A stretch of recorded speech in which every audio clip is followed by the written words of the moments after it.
কি চাতা বলছিস তুই? ভালোবাসা? তুই ভালোবাসার কি বুঝিস?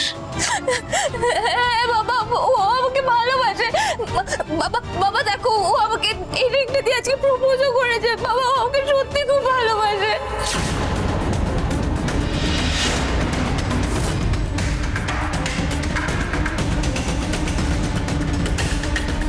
মাই গড! আমি আমি হাত জোড় করে বলছি, আমাকে বিশ্বাস করো, ও সত্যি আমাকে ভালোবাসে। নেহা, নেহা, ও যদি তোমাকে সত্যি ভালোবাসতো, ও যদি সত্যি প্রপোজ করতে চাইতো সেরকম ভাবে, তাহলে ও এরকম লুকিয়ে চোরের মতো তোমার ঘরে ঢুকতো না। ঠিকই তো। ও যদি তোকে সত্যিই ভালোবাসে তাহলে সবার সামনে সামনের দরজা দিয়ে আসা উচিত ছিল, কা পুরুষের মতন লুকিয়ে আসতো না। বাবা, তুমি এক্ষুনি পুলিশকে ইনফর্ম করো, ওকে পুলিশের হাতে হ্যান্ড ওভার করতেই হবে। দাদা দাদা দাদা, আমি হাত জোড় করে বলছি, প্লিজ ওকে পুলিশের হাতে দিস না দাদা, প্লিজ দিস না। ও আমাকে সত্যি ভালোবাসে, এরকম করিস না দাদা, প্লিজ করিস না। চুপ।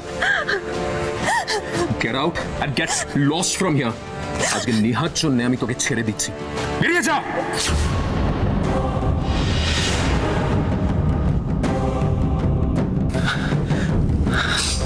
I am sorry, I am so sorry.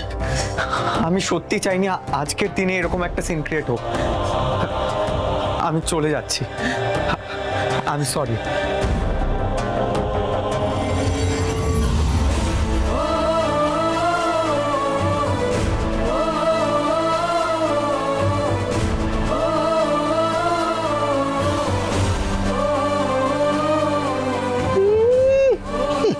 ভালোবাস?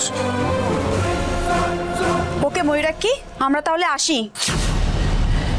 এ বাবা, আপনারা এখনই চলে যাবেন? নাটক তো সব শেষ হয়ে গেল, আর কেন দাঁড়িয়ে থাকবো?